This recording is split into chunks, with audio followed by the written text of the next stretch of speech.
Par ici, les brasseurs d'opinion et de vision. Les rencontres de l'air.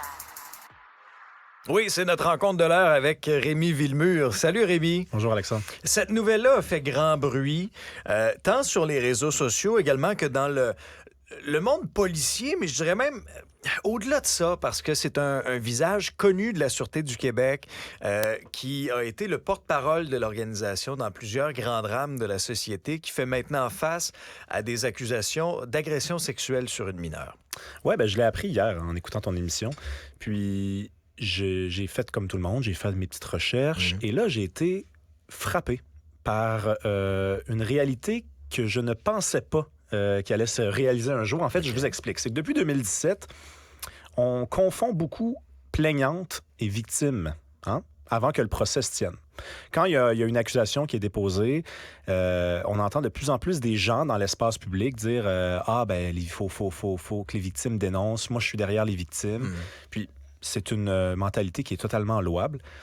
Mais au nom de la loi, avant qu'il y ait un verdict de culpabilité qui soit rendu, la victime n'est pas une victime au nom de la loi, c'est une plaignante. Ouais. Et moi, je tolérais, disons, assez bien l'idée que dans l'espace public, notre tante, notre ami, notre voisin puissent confondre plaignante et victime. Mais là, les années ont avancé et là, j'ai commencé à lire dans les médias, les journalistes, faire l'erreur de désigner une plaignante et de la présenter comme une victime. Ouais.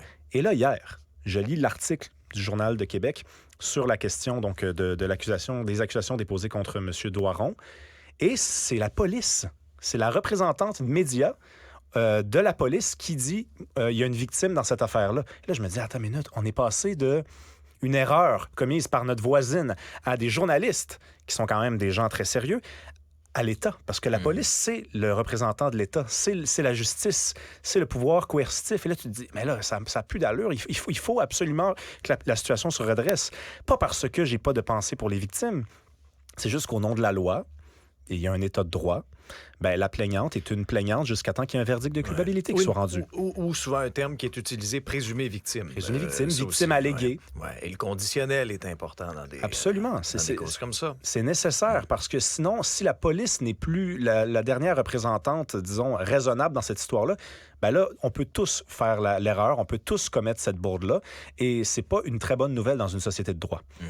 Non, parce qu'en bout de ligne, c'est le tribunal qui va trancher, c'est le tribunal qui va condamner ou non, puis c'est pas par manque de sensibilité. Non, ce que je comprends, c'est simplement en suivant les règles de droit, puis d'où l'importance, effectivement, d'une certaine prudence dans ces dossiers-là. C'est pas qu'on croit pas non plus les présumées victimes, c'est pas ça non plus. C'est simplement qu'on a vu l'importance de chaque mot et des termes utilisés. Absolument. Puis tu viens de dire quelque chose d'important. On croit ou on croit pas les victimes. En réalité, ce sont pas vraiment de nos affaires. C'est-à-dire que ça concerne le système de justice, ça concerne la couronne, ça concerne l'avocat de la défense, la plaignante, l'accusé. Et on croit les victimes, cette espèce de slogan-là qui a été présenté, peut-être pour des bonnes raisons. C'est comme si on disait chaque cas n'est plus particulier.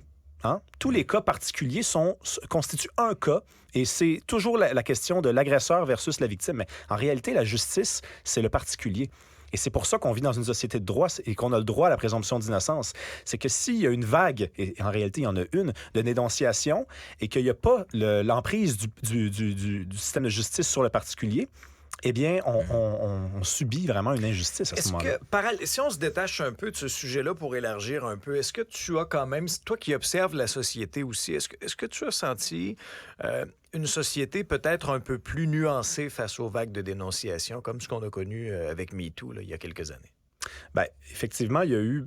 Je ne sais pas si ce que tu es en train de me demander, c'est si on a réussi éventuellement à se calmer un peu par rapport à la fureur que cette vague-là a représentée au début. Oui, la vérité, c'est que oui. Je trouve qu'on a commencé. Puis je pense aussi que le cas de Julien Lacroix nous a assez percutés. C'est-à-dire, on s'en rappelle. Moi, j'en parlais encore cette fin de semaine avec des gens dans un bar pour la Saint-Jean-Baptiste. Donc, ça n'a pas quitté notre esprit.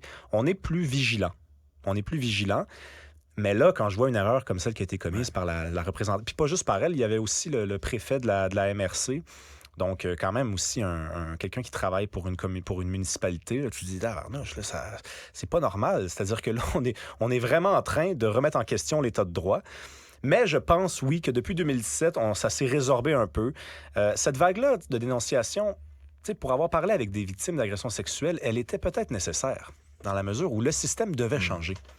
Il fallait qu'il change le système. Et des fois, quand... Pour mieux accompagner là, Absolument. celles qui dénoncent, là, celles et ceux qui dénoncent. Puis, des fois, c'est laid, hein? Quand quelque chose est contenu depuis des années, qu'il n'y a pas d'amélioration, que les gens accumulent de la frustration, quand ça explose, c'est laid. Et ce fut laid. Hein? Ce fut furieux comme campagne de dénonciation. Mais là, maintenant que le gouvernement du Québec a instauré un nouveau tribunal pour les agressions sexuelles, maintenant que on est de plus en plus vigilant, je pense qu'il faut qu'on se calme un peu et qu'on revienne aux notions élémentaires de l'État de droit. Ouais. Dans le cas de M. Doiron, ce sont des faits allégués qui remontent là, dans les années 80. 1988, là, sur une période de 5 mois, l'accusé en question avait 25 ans, n'était pas à l'emploi de la Sûreté du Québec et il y a ordonnance pour protéger l'identité de la présumée victime. Le dossier qui revient devant le tribunal le 29 septembre. On en saura peut-être davantage pour la suite des choses. Autre dossier, tu nous parles de ce qui s'est passé samedi lors d'une parade de nuit dans le cadre des festivités de la Fierté. Ça se passe en France, à Lyon. C'est une participante qui a décidé d'arracher le drapeau français et elle a été applaudie par la foule. Oui, donc ça s'est passé donc en France. Et là, il faut juste ajouter aussi quelque chose. C'est une parade donc un petit peu particulière puisqu'il y avait déjà eu une parade dans la journée qui était ouverte à tous. Donc, une parade, évidemment, pour la Gay Pride, mais on disait aux gens, si vous êtes hétérosexuel, vous pouvez venir. Ça n'a aucune importance. On veut qu'il y ait le plus de gens possible. Mais là, en soirée, il y a une autre parade qui a été lancée. Et là, celle-ci, elle était, disons, pas très inclusive, puisqu'on disait aux hétéros, c'était écrit sur les réseaux sociaux, ne venez pas.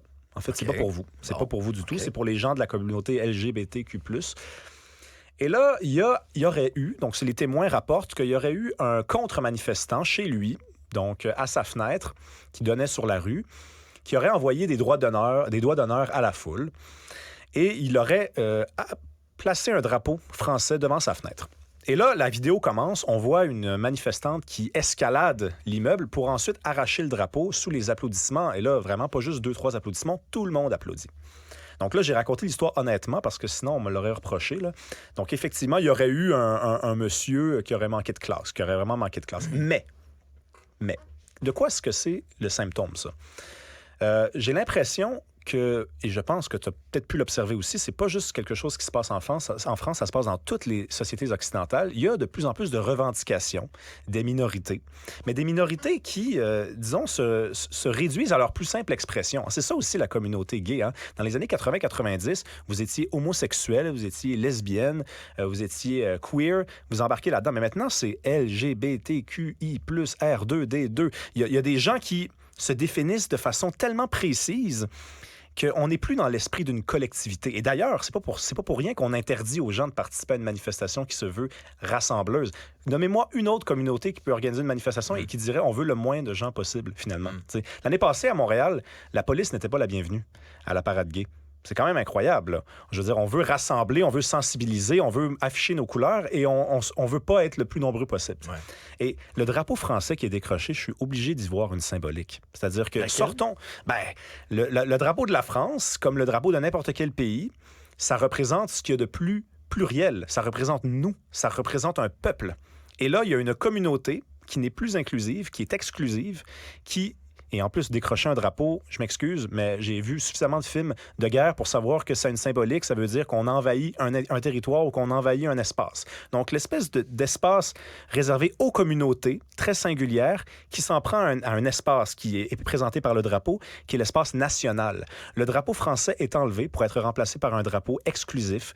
Le « je » l'emporte sur le « nous », l'individu l'emporte sur le collectif, le singulier l'emporte sur le pluriel. Merci beaucoup, Rémi. Merci. À demain.